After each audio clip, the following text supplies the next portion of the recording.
Hola, hola, ¿cómo están? Muy buenas noches, buenos días, buenas tardes, independientemente de la hora en que vean esta presentación. El día de hoy, el Instituto ANIF presenta la primera sesión del taller virtual práctico de herramientas financieras en Excel para aplicar las normas internacionales de información financiera. Tenemos ya en plataforma al expositor doctor Héctor Villalobos, contador público colegiado con especialización en normas internacionales de información financiera y gestión tributaria empresarial por la Universidad ESAM Perú. Para nosotros, un honor y un privilegio poder contar con su apoyo y su colaboración. Doctor Héctor, ¿cómo está? Muy buenas noches. Tiene usted el micrófono habilitado. Iniciamos con la primera sesión que nos convoca para el día de hoy. Bien, ¿qué tal? Buenas noches, buenas noches. Un gusto poder compartir con ustedes, con todos los colegas presentes de diversas nacionalidades, diversos países. En esta oportunidad, hablando precisamente, o que vamos a un poco a conversar acerca de las herramientas financieras, sí, que suelen ser aplicables con frecuencia en, digamos, en el reconocimiento y medición de las normas internacionales de información financiera, ¿no? Ya que este lenguaje universal nos permite, ¿sí?, mantener una uniformidad en la presentación de nuestros estados financieros, independientemente, pues, de, digamos, del país en el cual nos encontremos, ¿sí? Y precisamente para poder llegar a concretar los números que establece pues las normas, es que requerimos muchas veces incurrir o básicamente necesitar aplicar ciertas herramientas financieras. Algunas de ellas las podemos encontrar dentro de las matemáticas financieras y otras de pronto las vamos a ir adecuando en función a lo que señale en este caso las normas. Para ello, obviamente vamos a comentar brevemente cada uno de, digamos, de las principales herramientas. Sin embargo, también vamos a ir enfocándonos en la parte técnica, utilizando de repente las fórmulas matemáticas financieras o como también aplicando las fórmulas en Excel que nos van a permitir al día de hoy de pronto simplificar algunos procedimientos, como el caso del valor presente, el valor futuro, el valor presente neto, y sobre todo vamos a ir vinculándolos con qué tipo de normas, sobre todo suelen ser más frecuentes estos tipos de herramientas financieras, ¿de acuerdo? Entonces, para ello voy a mostrar brevemente de pronto un Excel, ¿sí? Donde tenemos, en pantalla, donde de pronto tenemos una simulación de un estado de situación financiera, ¿sí? Me confirma si logran visualizar, por favor. ¿Sí lo estamos viendo, doctor? Ok, perfecto. Buenas noches, Yesenia nos dice de República Dominicana, Rolando de Nicaragua, un gusto, mucho gusto.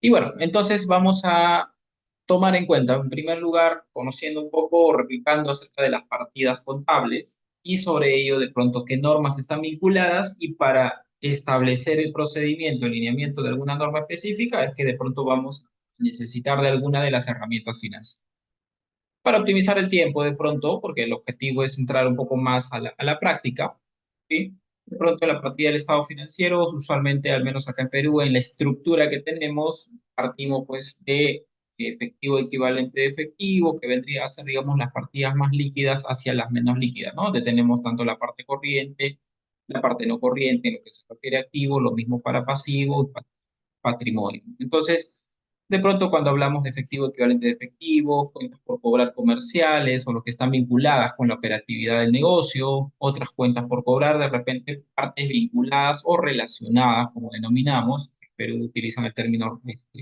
vinculadas para efectos fiscales, quiere decir pues no que dentro de las empresas que forman parte de pronto de un grupo económico que tienen algún tipo de, digamos, de vinculación, pueden tener operaciones específicas. En el caso de las cuentas por cobrar, préstamos que se puede dar entre partes vinculadas. Por ejemplo, tenemos la partida de los inventarios, algunos gastos pagados por anticipado, en el caso de repente de un seguro que pago de manera anticipada, pero que tiene una cobertura de los próximos 12 meses.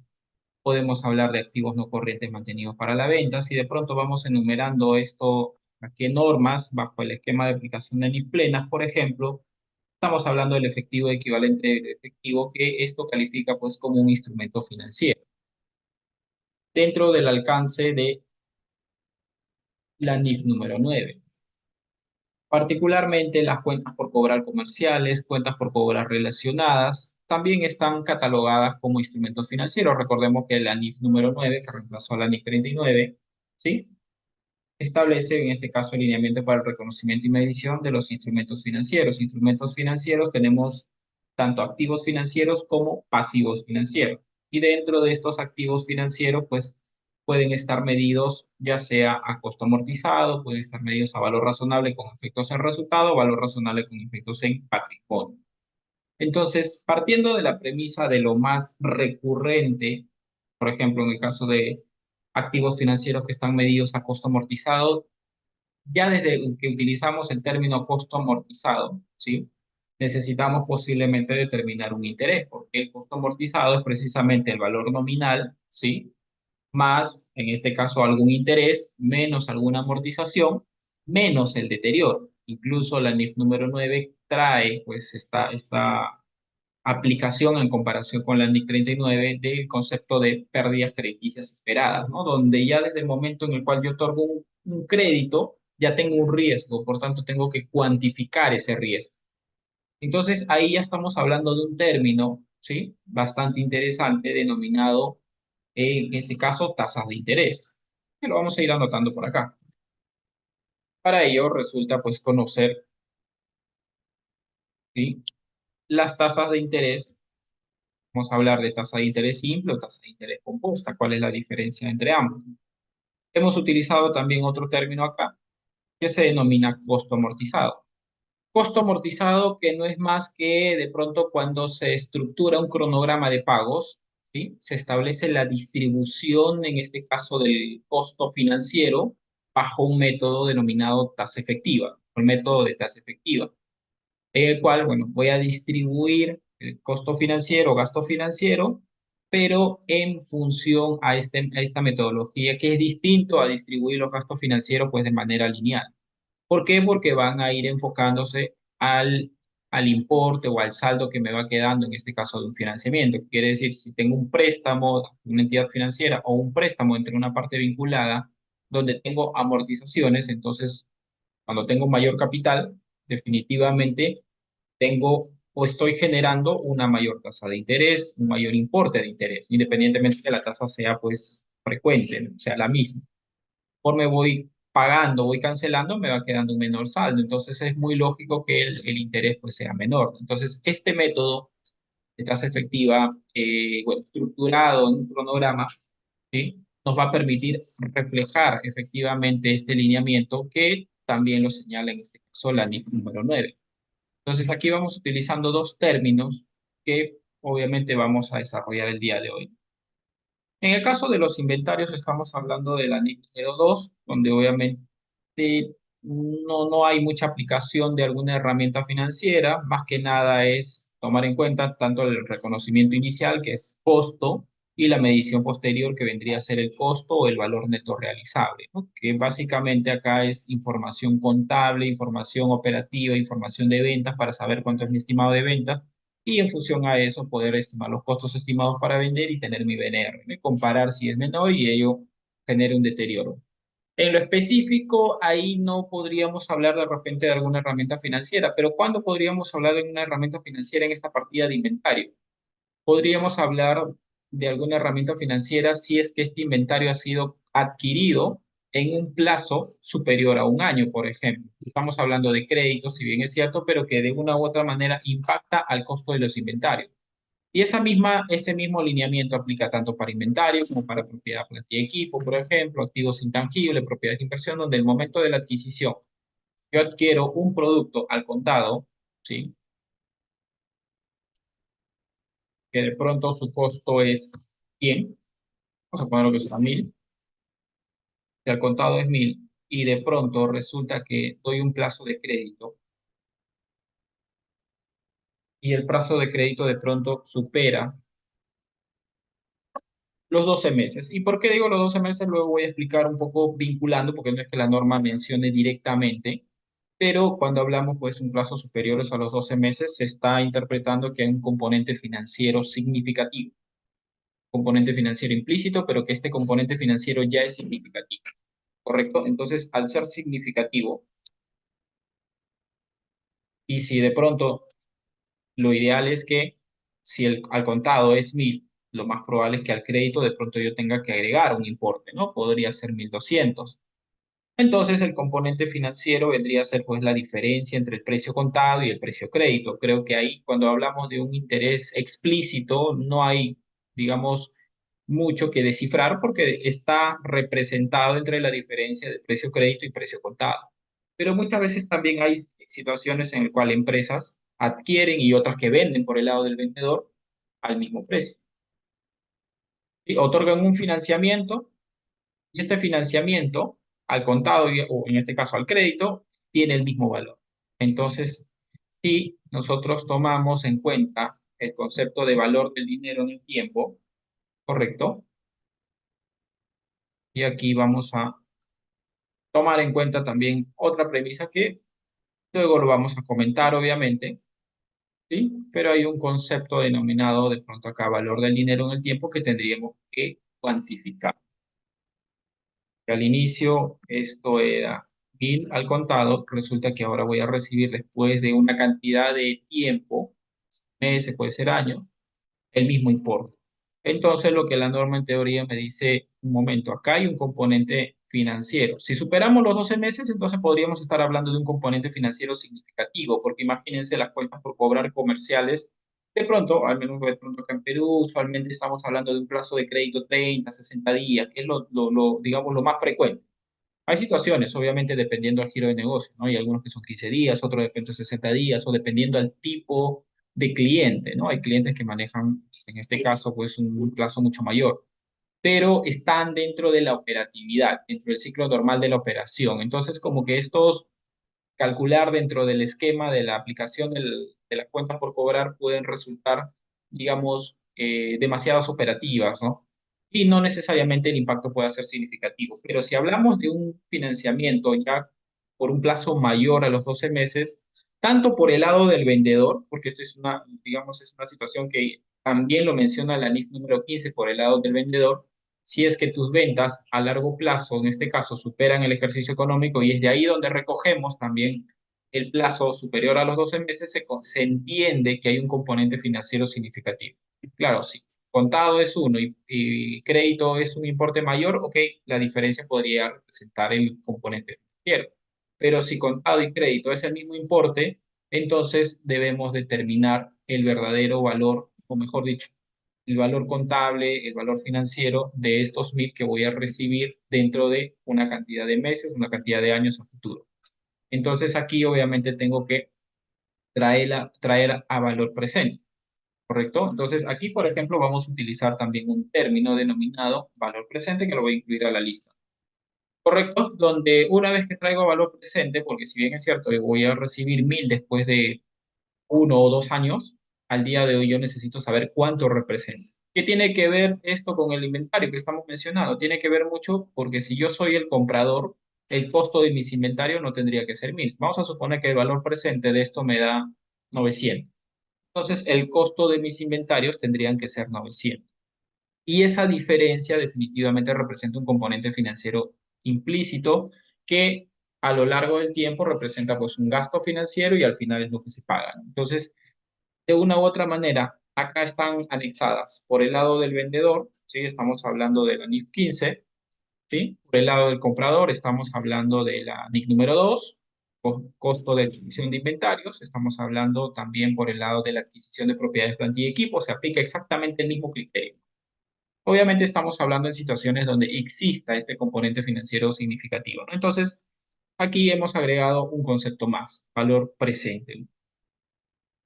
Eh, lo mismo puede pasar aquí de repente con los financiamientos donde decidan no cobrar una tasa de interés, ¿sí? Y a propósito de ello, vamos a agregar otro término más, ¿no? Valor futuro. ¿Sí? A diferencia de que sé cuánto es lo que voy a recibir en el futuro y quiero saber cuánto es lo que vale o cuánto es el valor de lo que voy a recibir en el futuro, cuánto es el valor actual, el valor de hoy, ahora puedo decir lo siguiente, tengo un valor al día de hoy, quisiera saber cuánto es sumado al efecto financiero, cuánto tendría que ser el valor esto a futuro, ¿no? Entonces ahí estamos hablando de valor futuro, ¿no? De otra fórmula. Que fácilmente lo podemos trabajar con fórmulas matemáticas financieras, que lo vamos a hacer de manera operativa, como también utilizando las herramientas directamente del Excel. Cuando hablamos de pronto de activos no corrientes mantenidos para la venta, estamos hablando específicamente del ANIF número 5. El caso del ANIF número 5, activos no corrientes mantenidos para la venta, y cuando algunos de estos activos que están acá catalogados como de larga duración, de una u otra manera, dejan de clasificarse como tal porque por decisión de la gerencia o porque de pronto se decide actualizar de repente la tecnología de mi maquinaria, de mis propiedades, digo, deja de estar en producción y ahora vamos a ponerlo disponible para la venta. Para eso tiene que existir un plan de venta y que ese plan de venta se haya realizado, ¿de acuerdo? Entonces, en ese sentido, por ejemplo, ahí que nos pide la norma, comparar en este caso el valor razonable, ¿sí? O en este caso, pues el valor neto en libros y quedarnos con el menor. Entonces, ahí entra un término interesante que vamos a determinar, vamos a colocarlo por acá, valor razonable, porque para determinar el valor razonable, y que va para ello incluso tiene cierta connotación, porque el término valor razonable lo vamos a escuchar en muchos casos. ¿De acuerdo? ¿Qué más? Activos por derecho de uso. Específicamente nos estamos refiriendo a la NIF número 16, la norma de arrendamiento. ¿Correcto? La norma de arrendamientos donde anteriormente, bueno, la NIC número 17 me decía lo siguiente, ¿no? Clasificas tus contratos de arrendamiento en financiero u operativo. Si era financiero, reconoces un activo y reconoces un pasivo, porque en este caso vamos a suponer, ¿no? Un contrato de leasing, por ejemplo, donde adquiere una maquinaria, donde la entidad financiera me ha, digamos, adquirido este bien y me lo ha transferido bajo la modalidad de arrendamiento con una opción de compra y al final es mío. Como yo tengo el control, tengo que reconocer el activo, en este caso como una especie de propiedad de mi equipo, incluso al día de hoy seguiría siendo pues un activo por derecho de uso. Que eso entre NIF 17 y NIF 16 no ha habido mayor cambio. E incluso ahí en el cronograma estamos viendo la aplicación de costo amortizado nuevamente, ¿no? Que es un término que también se va a utilizar con mucha frecuencia. Pero recordemos aquellos alquileres o arrendamientos donde yo soy dueño, una persona natural, de repente yo soy dueño de un inmueble y estoy alquilando la oficina a esta empresa.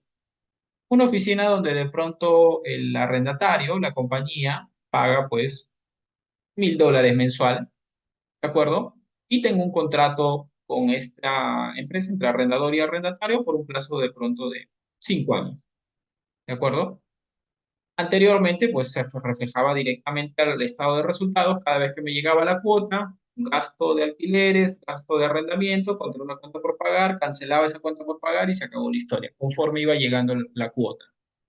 Debemos tener claro que bajo el concepto de NIF 16 ya no existe esa clasificación de arrendamiento financiero o arrendamiento operativo. Eso solo existe para el arrendador, pero para el arrendatario, al día de hoy tiene que evaluar si el contrato contiene o no contiene un arrendamiento. Y si contiene un arrendamiento, entonces reconocerá un activo por derecho de uso.